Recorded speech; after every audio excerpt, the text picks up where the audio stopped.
Hello learners, welcome to this video lesson. Today we are going to discuss another important topic of your course. Title of your course is Education, Concept, Nature and Perspectives, and course code is BESC 131.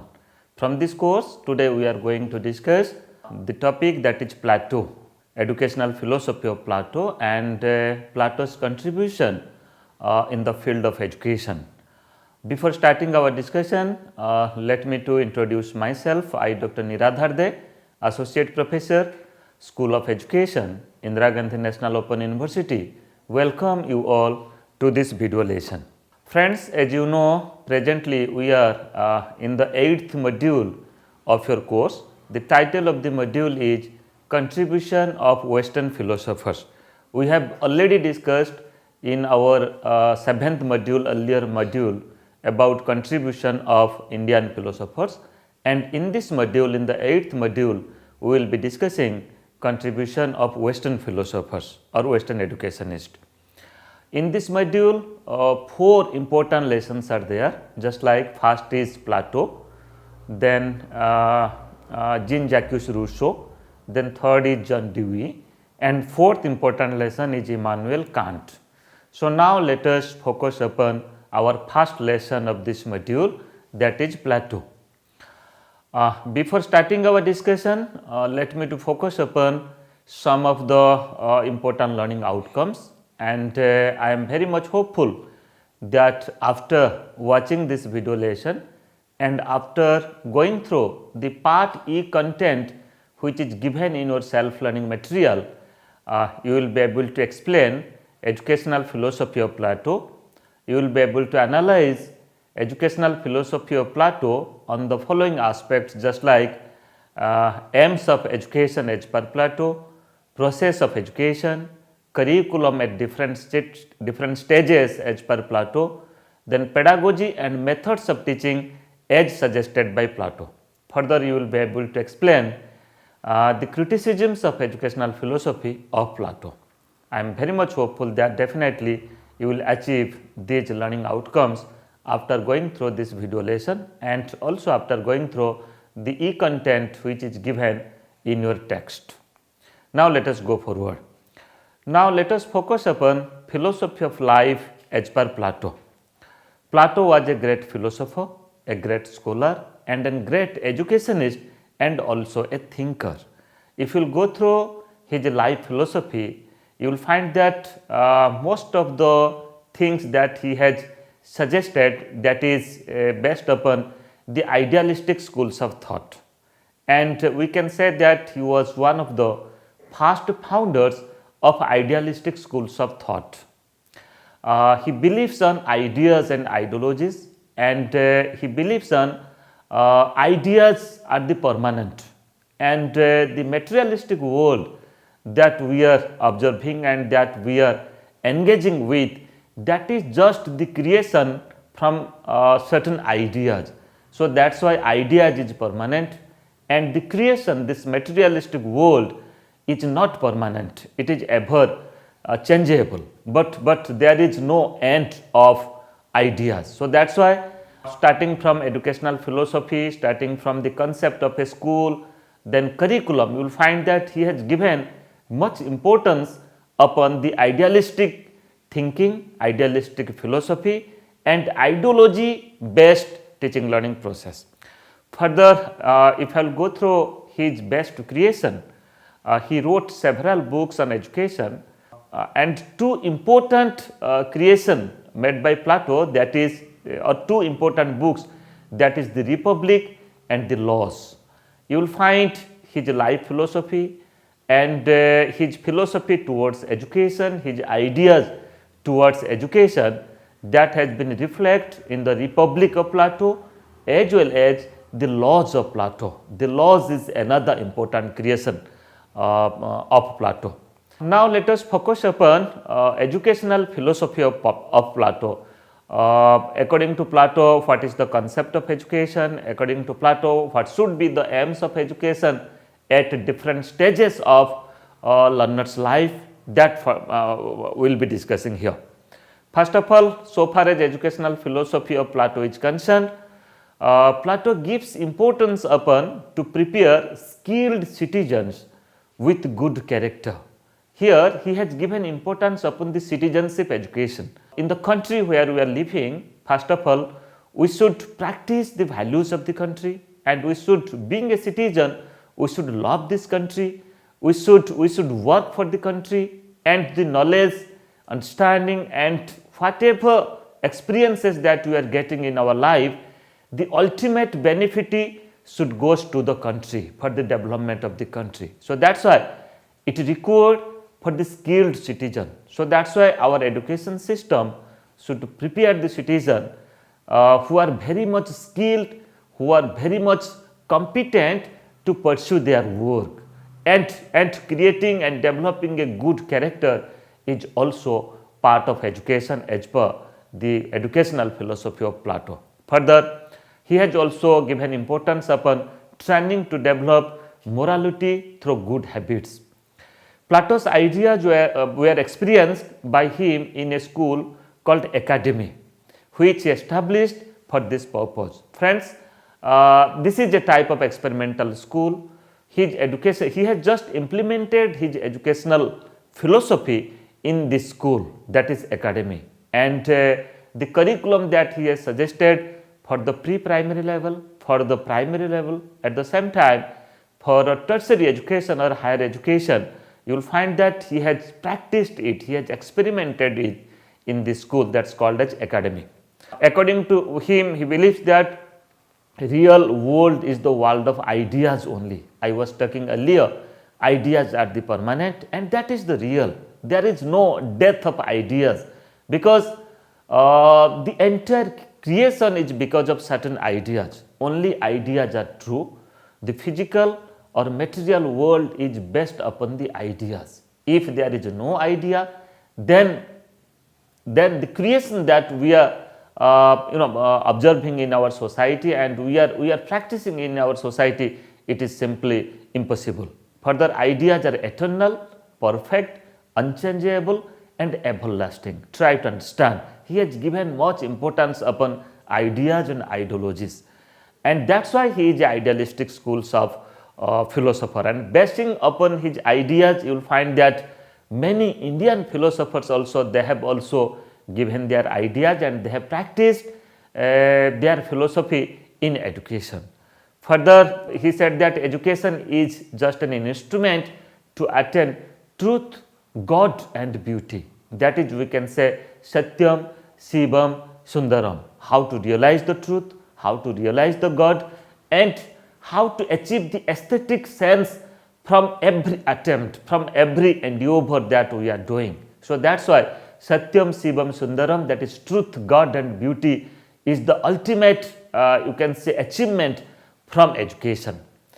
Further, if I will focus upon particularly aims of education as given by Plato, he has given importance upon self-realization, how the learner, how the children will able to realize themselves, how they will introspect themselves. Okay, the true knowledge is the realization of the self, to understand that what is their potential abilities, and to understand that what is their strength, at the same time what is their weaknesses. So that's why whatever we do in our society, in our day-to-day practices, in our academic field, at the same time in our social living, we should realize ourselves, whether we are in a right direction or not, whether we are practicing the values or not. Further, cultivation of truth, beauty, and goodness is also another aims of education as given by Plato. He has also given importance upon development of spiritual values. Here, these spiritual values are different from religion. Okay, spiritual values are just above the religion. So he has given importance upon that through education, the children, the individual child, the citizens, the learners, they should achieve the spiritual development. Further, development of personality, which is you can say individual in nature. If you go through the Indian philosophers, it may be Mahatma Gandhi, it may be Swami Vivekananda, they have also given importance upon development of the individual abilities. all-round development of the personality. Accordingly, Plato has also given importance that how to develop all-round, how to achieve or go for the all-round development of the personality of human child.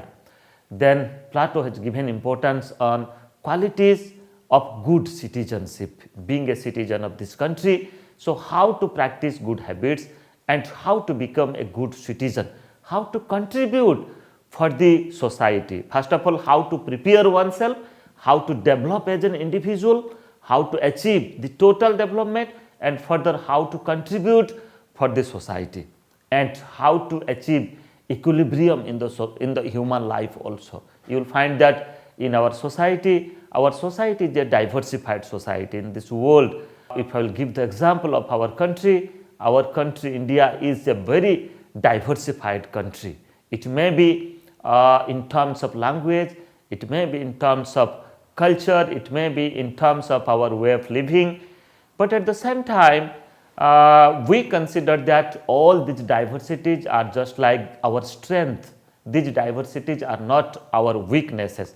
So that's why these diversities helps us to live unitedly. So that's why achieving, or you can say achieving equilibrium in human life is one of the very important aim of education, because in this society you will find that people are from different strata, from different social groups, from different practices. Okay, so that's why.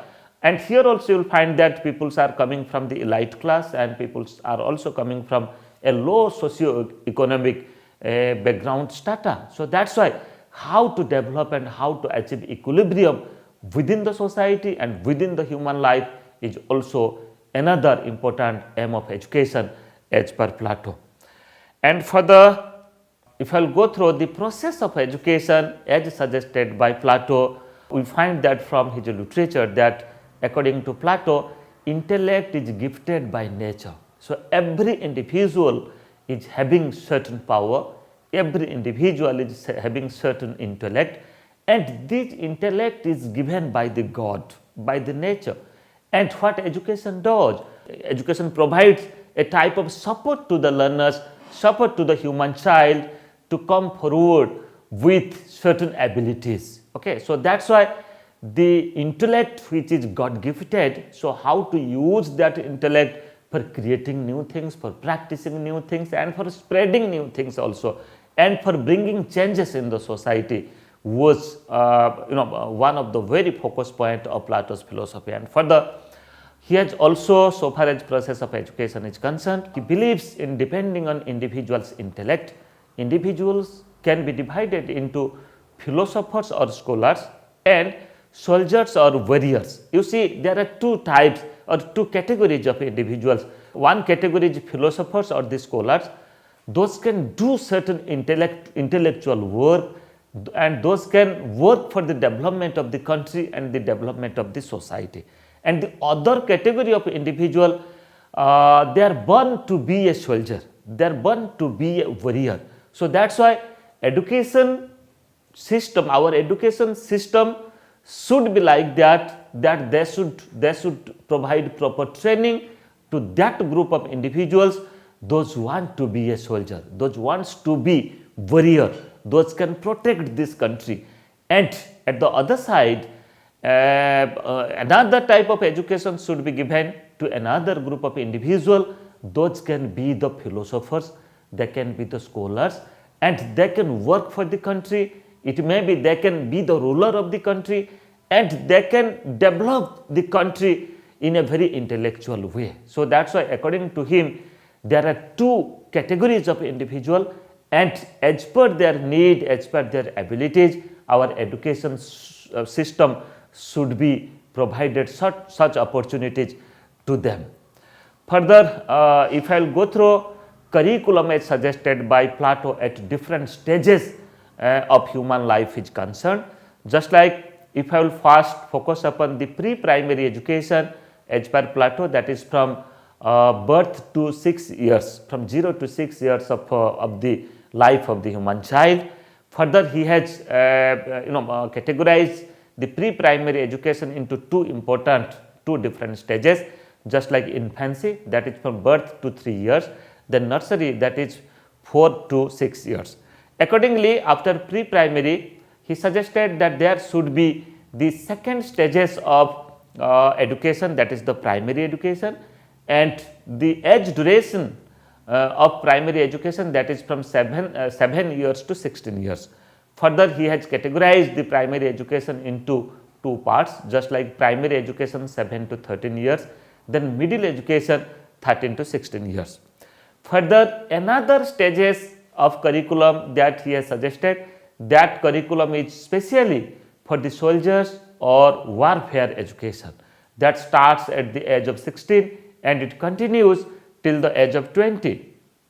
At this stage, education should be prepared in such a way that it should prepare the individual to be a soldier, to protect the country and to save the country. He has classified soldier or warfare education into two parts in different ages, just like from 16 to 18 years is the first stage, and further from 18 to 20 years is the second stage. Go forward to understand what about the higher education system as suggested by Plato. As per Plato, the age duration to whom higher education facilities should be provided, that is from 20 to 35 years, okay, from the age group of 20 to 35. Further, he has also classified into two parts, two levels, just like higher education 20 to 30 years is the first level, then the second level, that is upper higher education, that is from 30 to 35 years. So, he has given a complete structure of curriculum that is starting from the pre-primary education till the upper higher education also. Now friends, let us focus upon what should be the curriculum as per Plato, or what Plato suggested that what should be the curriculum at the pre-primary stage. At the pre-primary stage, he has given importance upon just like proper child rearing and health. At this time, child should be properly groomed, they should get proper care so far as their physical development is concerned, so far as their mental development is concerned. So that's why proper child rearing and health is the first concern at the pre-primary education stage, and further balanced food and happy environment is required.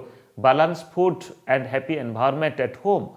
Otherwise, for the future life, if the initial stage, if the development at the initial stage is not perfect, is not good, is not proper, then in the further life the child may face certain difficulties. Further development of values like truth, beauty and goodness should be practiced at the pre-primary education. And friends, it should be practiced from the mother herself, because mother is considered as the first teacher, as an important teacher as Plato suggested, and these values like truth, beauty and goodness should be practiced, should be experienced by the young child at the family from his or her mother. Then further curriculum at the primary education stage, he has focused upon separate education for boys and girls. Further, this has been criticized that why separate education for the boys and girls, but if you will go through the literature, the available literature of Plato, his educational concept, then you will find that he has suggested separate education for the boys and girls.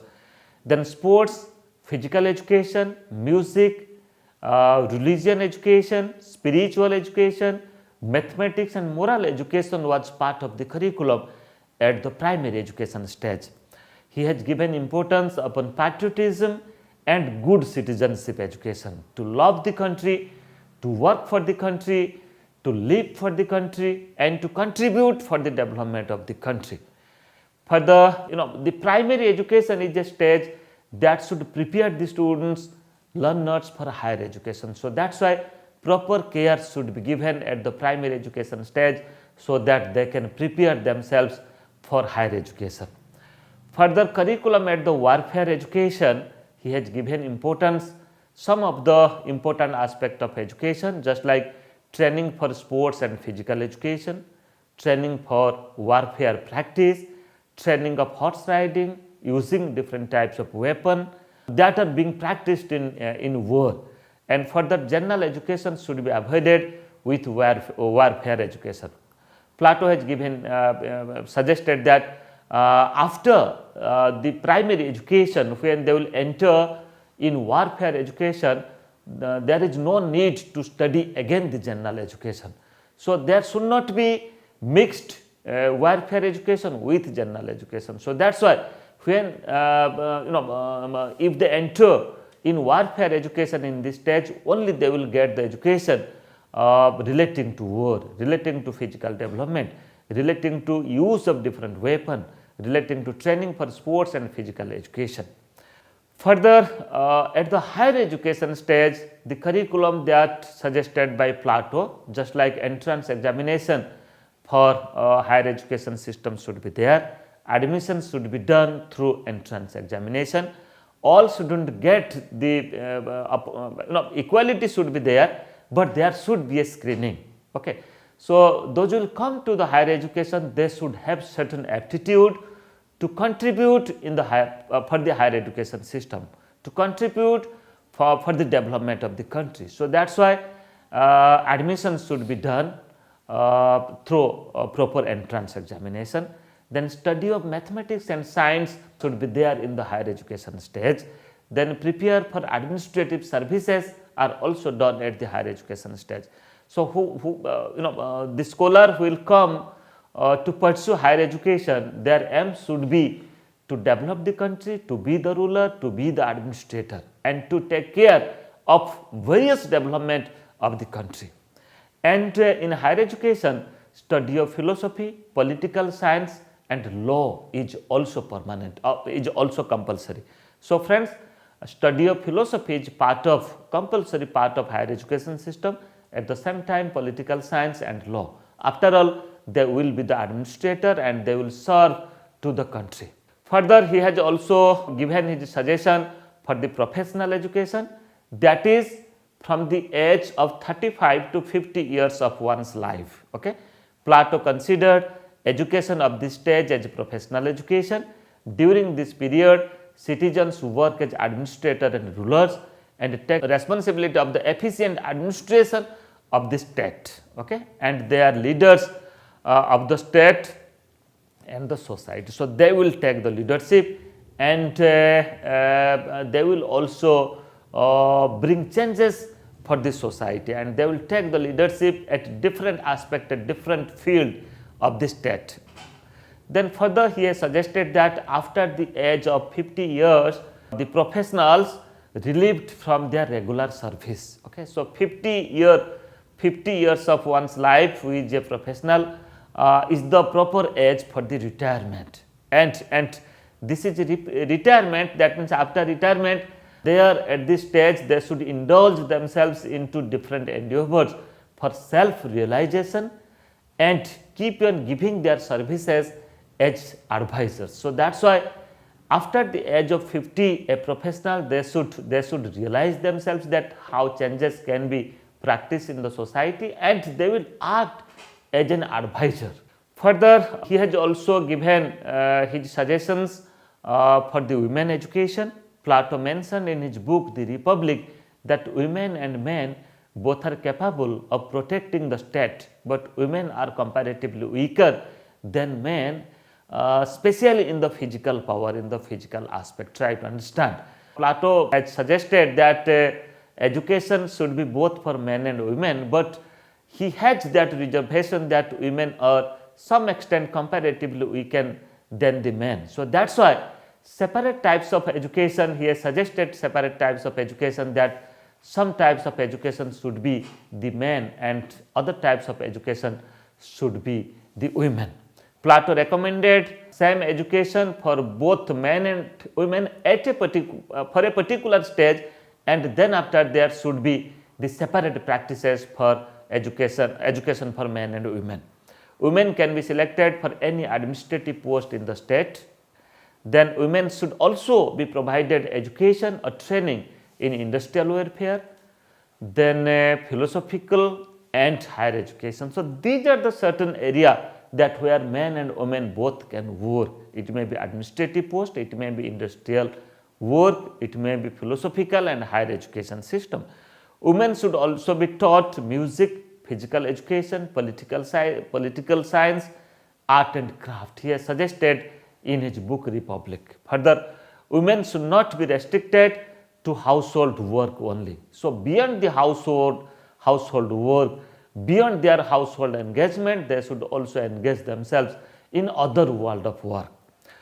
The pedagogy that suggested by Plato, just like he has suggested the methods of teaching, just like a method of logic, how to use logic to teach the students, and further question answer method, discussion method, how to create a type of atmosphere in the school, atmosphere in the education institute, that the students will ask questions and teacher will satisfy their queries, will answer their queries, and at the same time teacher will ask questions and students will also give their expressions. So, that is why question answer method. At the same time, discussion method was also given importance in Plato's pedagogy and methods of teaching, so far as teaching learning process is concerned. Then imitation method. So, friends, this is a quite natural thing that when a students study in a school, directly or indirectly, they imitate the behavior of the teacher. They imitate the things that their teacher does in the school. It may be their communication, it may be their demonstration, it may be their style of teaching. So, that is why imitation method means when the child will learn and observe certain things, experience certain things by imitation, they can also modify themselves, they can also bring changes in their life, in their behavior. So, that is why imitation method was also suggested by Plato. Further, storytelling method, then self-study method was also suggested by Plato. And further, now let us focus upon some of the criticism on Plato's concept on education. You will find that many educationists at the contemporary time, they have also criticized the concept of education as given by Plato. As per Plato, society is above than the individual. Plato is given importance upon the society. Plato has given importance to the society for the development of the society and for the work of the society, but at the same time individual development is not given much importance. So, that is why this is one of the point of criticism so far as Plato's concept on education is concerned, because development of the society is based upon the development of the individual, and if individual development is hampered, if individual development is not given importance, then how to think about development of the nation, how to think about the development of the country, development of the society. So, that is why this is one point of criticism. For the lack of equilibrium between individual rights and duties. Friends, if you will go through the literature of Plato, Plato has given much importance upon the duty of the individual, but at the same time right of the individual should also be given importance, because every individual is having certain rights. Okay, so they should enjoy those rights. So, without right, only Plato has given importance upon the duties. So, that is why here there is lack of certain equilibrium. So, this is also another point of criticism so far as Plato's concept on education is concerned. Further, individual freedom is given to the state. Individual will only do the duty for the state without enjoying any rights. I have already discussed. Then philosophy as a subject included in curriculum for becoming an administrator. Friends, in the higher education system, Plato has given that compulsorily philosophy should be a subject or a discipline of study. So, few educationists and philosophers, they have criticized it. They have criticized in the way that why philosophy as a subject, as a discipline is included in the higher education system, those prepare for the administrator, because the nature of work of the administrator is something different. Here there is nothing to do with the philosophy. So, this is also the point of criticism. Further, Plato does not recognize family as an agency of education.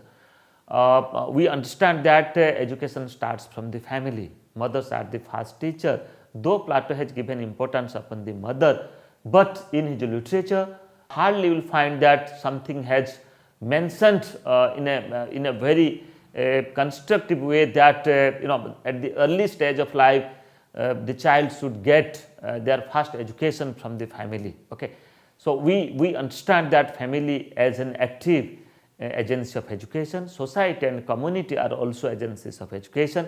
School is school is a formal agency of education. Media and state are also the agencies of education. But according to Plato, Plato has given much importance as state as an agency of education, but Plato is not given much importance upon family as an agency of education. But most of the social development, most of the development in values, in attitude at the early stage of life, that are happened at the family. But simply Plato has neglected family as an agency of education. So friends, these are the certain criticism given by the contemporary philosophers and educationists towards educational concept of Plato. And further, just to recapitulate and let me to focus upon some of the important questions for your practice. Just like after going through this video lesson and part E content from your module, you can explain Plato's philosophy of life. You will be able to discuss educational philosophy of Plato. You can also answer the question like what are the aims of education as suggested by Plato, what should be the curriculum at different stages of education as per Plato. Then you will be able to explain the concept of professional education as suggested by Plato, explain the concept of women education as suggested by Plato, then what pedagogy and methods of teaching were suggested by Plato, then develop a critique on Plato's concept on education. So, I am very much hopeful that definitely you will be able to answer these questions after going through this video lesson and your part and the part content which is included in the module. Friends, just to recapitulate, today we discussed about the philosophy of life as per Plato. We also discussed concept of education as given by, as suggested by Plato. It may be aims of education, curriculum at different stages, process of education, pedagogy and methods of teaching, professional education, women education, and further we also discussed about the criticism of Plato's concept on education. In our next lesson, we will discuss other life philosophy of education. Thank you.